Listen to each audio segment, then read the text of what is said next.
Kai pradedate statyti namą, apie sklypą juosiančią tvorą turbūt retai pagalvojate.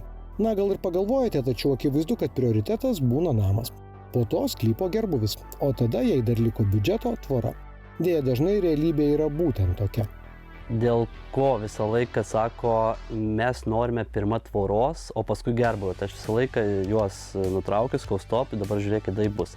Pirmiausia, susirandam gerbuvį, pasižiūrime aukščius, kad paskui nebūtų problemų ateityje dėl esamų aukščių tvoros ir kad paskui nereikėtų spręsti problemų. Tai pirmiausia taip, tvoros gaunasi, gerbuvis pasidaro, paskui pasidarom mes išmatavimus, aukščius, nuolydžius, viską, kad visa tvora būtų ne zigzakais, ne laiptelė žemyn, o kuo labiau tiesiau, tuo gražiau.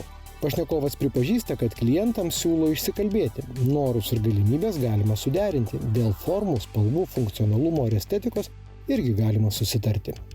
Mes nesame gamintojai, mūsų gamintojai yra UAB Baltvėja. Mes su Baltvėja bendradarbiaujam, jie gamina gaminius ir mes jo tveriame jų tvoras, nes Baltvėja šiai dienai labai gamina kokybišką produkciją tiek žaliuzy, tiek Rombo 001. Žaliuzy produkcija yra dėl to, kad labai gerai jinai išvystyta, nes yra 0,55 mm skarda, tai visų pirma jau jūs turite stiprią tvirtą tvorą.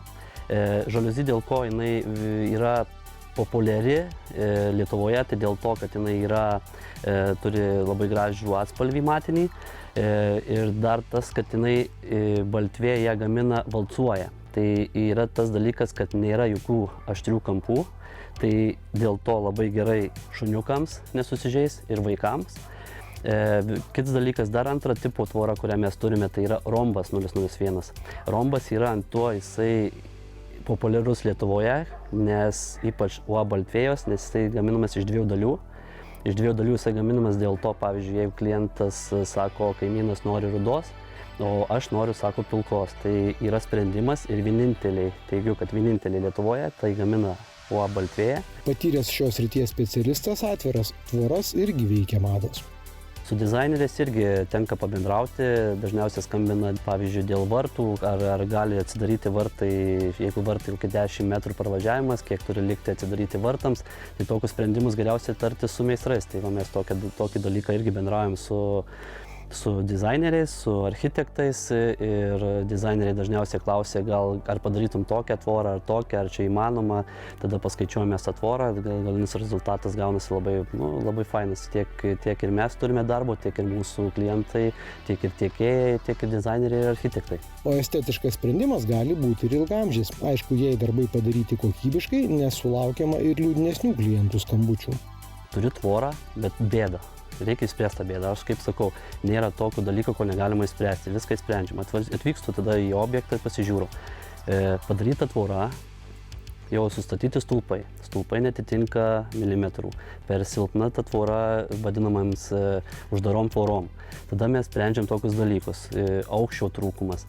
Reikia padelio, to pamato vadinamo. Ar betonuojam, ar kažką darom. Tai mes tada patarim, kad geriausias toks dalykas yra šiai dienai, nes daug žmonių nežino, pavyzdžiui, kaip įspręsti, kad nebetonuoti pamato, o galima įspręsti su pakaminų pamatėliu. Tai tas pamatėlis yra labai geras dalykas šiai dienai, nes jų yra kelių matmenų, tai galima tikrai išgaudyti tą tvoros tiesumą ir labai gražiai estetiškai atrodo, nes jų yra ir atspalviais, gali būti baltas, pilkas ir pagal spalvą, pagal tvoros esamą spalvą. Įvertinkite savo norus ir galimybės ir nepamirškite labai pragmatiško patarimo.